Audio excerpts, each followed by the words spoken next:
को ढूंढने के लिए हमें कुछ बातों के ऊपर विचार करना जरूरी होता है। कौन कौन सी बातों की? एक आम डिस्ट्रीब्यूटर, उस आम डिस्ट्रीब्यूटर को 8 सवाल उसके जवाब देना आना चाहिए। कितने सवाल?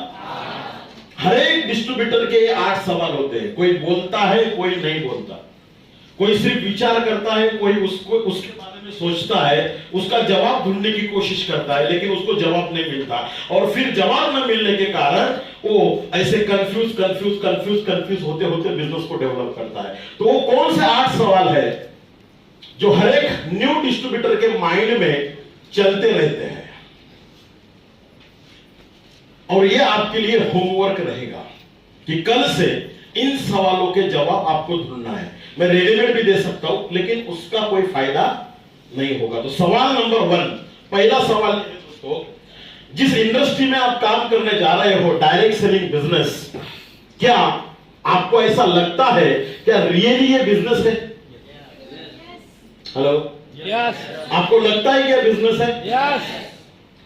तो कौन बताए मुझे बिजनेस की डेफिनेशन क्या है actually? What is the definition of business? Definition बताओ बिजनेस का। खड़े जाओ प्लीज प्लीज।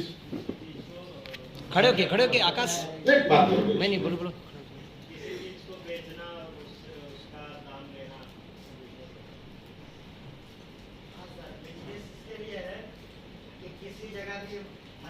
कस्टमर होता है तो माल सेल होता है तो बिजनेस होता है, इसमें भी अपने प्रोडक्ट है, इसमें भी ऐसे करना है। ओके, तो सबसे पहले लोगों में जो इस इंडस्ट्री के प्रति, इस बिजनेस के प्रति भ्रांतियां है कि ये स्कीम है, ये मेंबर बनाने का धंधा है, ये चेन है, ये साकली है, क्या ये सही है या फिर ये दोनों साहब जो बोल रहे हैं वो सही है कि प्रोडक्ट होना जरूरी है, प्रोडक्ट बेचने वाला होना जरूरी है, प्रोडक्ट खरीदने वाला जरूरी है, प्रोडक्ट मैन्युफैक्चर करने वाला जरूरी है, प्रोडक्ट के माध्यम से जो टर्नओवर होगा उस टर्नओवर के माध्यम से जो इनकम आएगा उस इनकम से टैक्स देना जरूरी है। ये बोल रहे हैं ये सही है कि जो मार्केट में लोग बोल रहे हैं कि ये चेन है, ये साकली है, ये मेंबर बनाने का धंधा, ये सही है। सही बात कौन सी है? सही है। तो सबसे पहले इस बात के लिए हमें जो नया बंदा अपने ग्रुप में आ रहा है उसके साथ इस सब्जेक्ट के ऊपर बात करना है कि तू अगर इस बिजनेस में जुड़ेगा तो लोग बोलेंगे ये बिजनेस नहीं, लेकिन बिजनेस किसे कहते हैं? इस ये प्रकार का बिजनेस होता है। तो ना ये चेन है, ना ये मेंबर है, ना ये स्कीम है। समझ में आ रहा है? बहुत सारे लोग एजुकेटेड लोग यहां पे फंस जाते हैं। उनको लगता है ये काय का बिजनेस है, यहां पे ना दुकान है, यहां पे ना होलसेलर है, कुछ भी नहीं है। तो बिजनेस के डेफिनेशन समझना बहुत जरूरी है। ये सवाल और इसके जवाब सबसे पहले उस बंदे को बिजनेस में लाते समय समझाना, क्योंकि उसके माइंड में सब सवाल चलते हैं दोस्तों। दूसरा सवाल, क्या ये बिजनेस विदाउट एक्सपीरियंस किया जा सकता है? नहीं। हेलो, क्यों नहीं? तो एक्सपीरियंस का डेफिनेशन क्या है? एक्सपीरियंस 2 प्रकार का होता है। एक होता है डायरेक्ट एक्सपीरियंस और दूसरा होता है इनडायरेक्ट एक्सपीरियंस। तो इस बात को समझना है आपको कि इस बिजनेस में डायरेक्ट एक्सपीरियंस की शुरुआत में जरूरत नहीं होती। इस बिजनेस को समझने के लिए इनडायरेक्ट एक्सपीरियंस की जरूरत होती है। एक्सपीरियंस तो होना जरूरी है, लेकिन कौन सा? इनडायरेक्ट। तो ये भी एक बहुत बड़ा सवाल है। तीसरा सवाल यह है, क्या लोग इस बिजनेस से रियली पैसे कमाते हैं? हेलो, जिस दिन इस सवाल का जवाब आपको मिलेगा ना दोस्तों, आप जब देखोगे तब से आपका बिजनेस रियली शुरू होगा। चौथा सवाल यह है, क्या ये बिजनेस करने के लिए मेरा काम मुझे छोड़ना होगा? शुरुआत में जब मैं बिजनेस को डेवलप करूंगा तो क्या मेरा काम मुझे डायरेक्ट छोड़ना होगा, क्विट करना होगा? मैं खेती करता हूं तो खेती मुझे बंद करना होगा, मेरा किसी प्रकार का बिजनेस है तो वो बिजनेस बंद करके मुझे इस बिजनेस को शुरू करना है। तो इस बात को समझना और अपने ज्वाइंट डिस्ट्रीब्यूटर को समझाना कि कब आपको फुल टाइम होना है, कब आपको पार्ट टाइम रहना है, कब इस बिजनेस को आप डेवलप कर सकते हो, इसके बारे में चर्चा होना बहुत ही जरूरी होता है। एक और सवाल होता है, क्या ये business door to door product selling करने का होता है?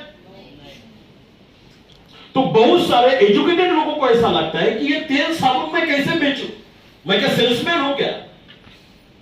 शुरुआत में यही तकलीफ होती है। जो बंदा नया बिजनेस में आता है तो उनको वही गलत फहमियां उसके मन में चलती है कि मुझे डोर टू डोर ये बेचना होगा, नॉक करना होगा, मैं नहीं कर सकता। तो उसको पहले समझाना बहुत जरूरी है कि ये डोर टू डोर माल बेचने वाला, प्रोडक्ट बेचने वाला बिजनेस नहीं है। इसका एक सिस्टम है, इसके जीटीएस होते हैं। बिफोर जीटीएस कुछ एक्टिविटी करना होता है, इन जीटीएस कुछ एक्टिविटी करना होता है, आफ्टर जीटीएस कुछ एक्टिविटी करना होता है। इस बिजनेस में कुछ फॉलोअप लेना होता है, 24 आवर्स में कुछ वर्किंग होता है, 48 आवर्स में कुछ वर्किंग होता है।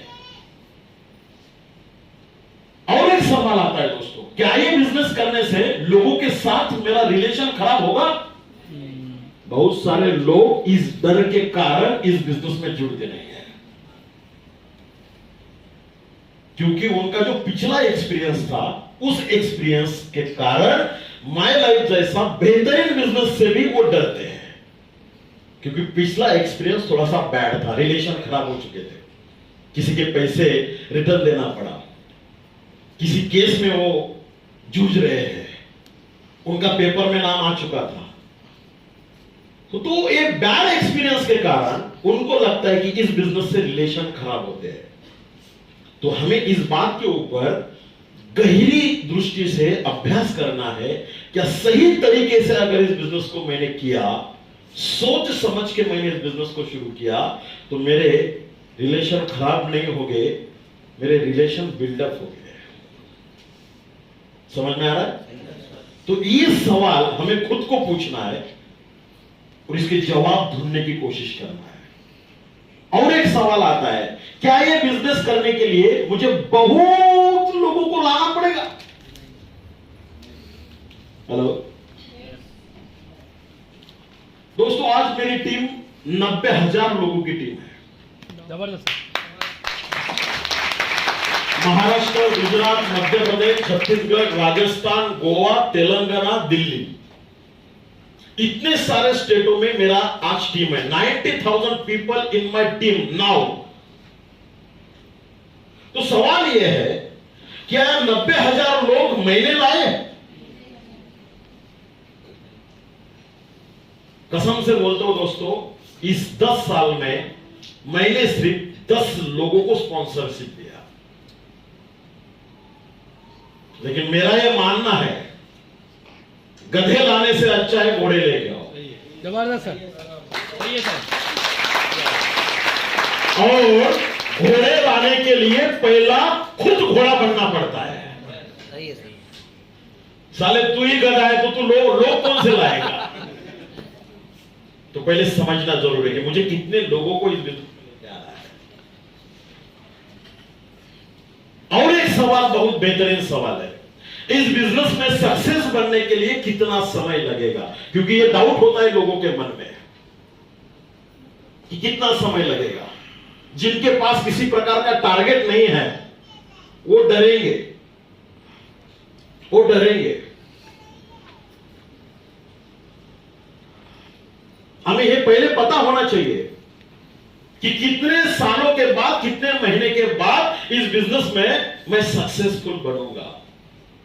तो टीसी बनने के लिए 2.5 लाख का बिजनेस चाहिए, एटीसी बनने के लिए 5 लाख का बिजनेस चाहिए, डीटीसी बनने के लिए 7.5 लाख का बिजनेस चाहिए, जेडटीसी बनने के लिए 15 लाख का बिजनेस चाहिए, एसटीसी बनने के लिए 25 लाख का बिजनेस चाहिए, आरटीसी बनने के लिए 75 लाख का बिजनेस चाहिए, एनटीसी बनने के लिए 2 करोड़ का बिजनेस चाहिए, सीटीसी बनने के लिए 5 करोड़ का बिजनेस चाहिए, आईटीसी बनने के लिए 10 करोड़ का बिजनेस चाहिए, जीटीसी बनने के लिए 75 करोड़ का बिजनेस चाहिए, और यूटीसी बनने के लिए 150 करोड़ का बिजनेस चाहिए। और मुझे मेरा टारगेट पता होना चाहिए कि ये मुझे कब तक अचीव करना है। जब मैंने इस बिजनेस को शुरू किया तो मेरे अपलाइन से मैंने पूछा कि भाई मेरा टारगेट क्या है, मुझे बोल। तो उसने बोला 50,000 मैच करो, ये पहला टारगेट है। तो 15 दिन में मैंने 50,000 टारगेट मैच किया। फिर 50,000 टारगेट मैच करने के बाद मैंने पूछा अब क्या?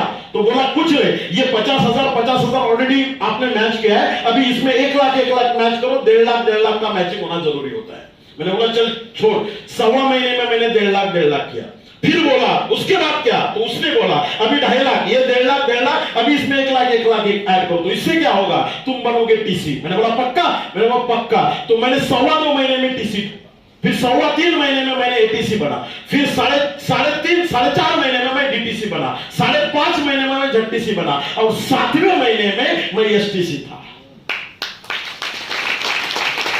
25 लाख मैच, और 8वें महीने का मेरा महीने का इनकम था 1,12,000 रुपए। I was a state team coordinator plus staff पर एग्जीक्यूटिव।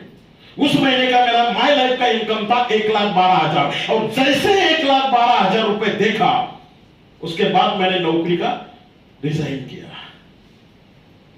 और फिर 3 साल के अंदर एनटीसी ठोका। 2016 में आई वॉज एनटीसी, विदर्भ का पहला एनटीसी मैं बना। जबरदस्त 2 करोड़ 3 साल में मैच किया। 5 ही प्रोडक्ट थे, एक ही ब्रांड था, ऑन एंड ऑन। 2016 में एलिमेंट्स आया माई लाइफ के साथ। फिर 2018 में सीटीसी ठोका, 2020 में आईटीसी बना, और 2021 में I was the first diamond in my group as well as other than Mumbai first diamond. कौन नहीं बना था मुझे पता नहीं था, कौन बना था ये भी पता नहीं था, लेकिन मुझे बनना था। सॉलिड सर, सॉलिड, सही है, जबरदस्त। और मैंने कमिटमेंट किया कि 3 साल के अंदर दुनिया इधर की उधर हो जाएगी, लेकिन तुझे एनटीसी बनना है। ये मेरा टारगेट था। और दोस्तों, इस बिजनेस की लड़ाई अपने खुद से शुरू होती है। यस सर, क्या बात है सर? अपने खुद से शुरू होती है।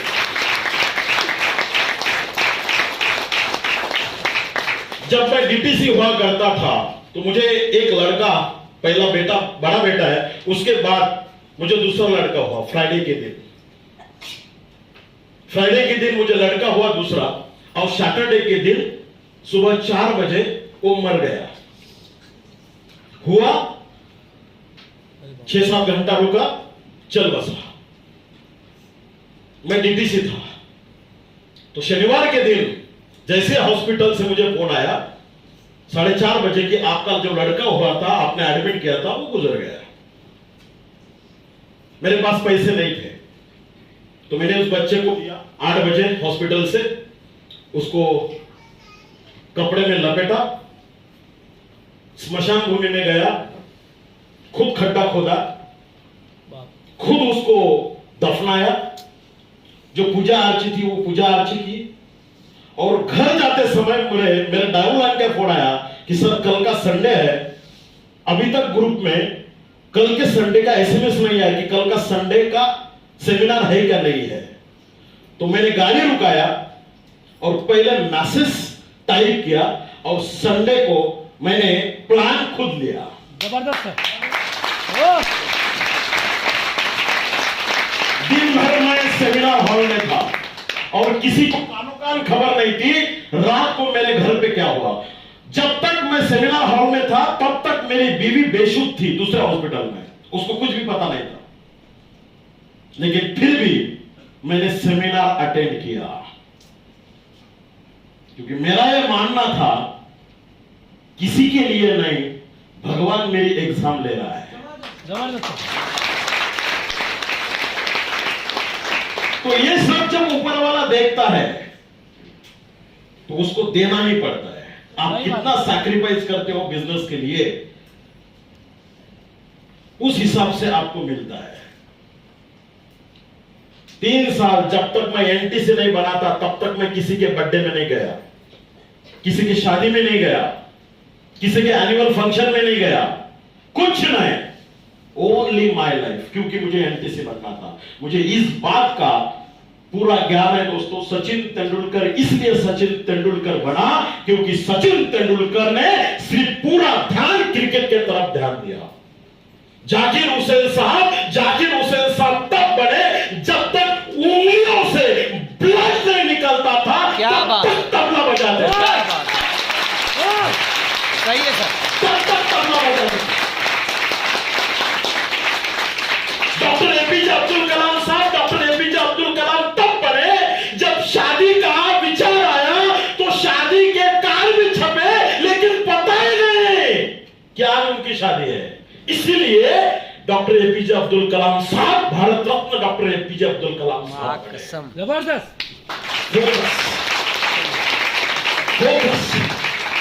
और बहुत सारे लोगों को ऐसा लगता है कि बिजनेस में होना चाहिए, बर्थडे में होना चाहिए, शादी में भी मैं प्रेजेंट रहना चाहिए, मौत में भी मैं रहना चाहिए, सब जगह पे होना चाहिए और मुझे एनटीसी में बनना है। घंटा एनटीसी बनोगे?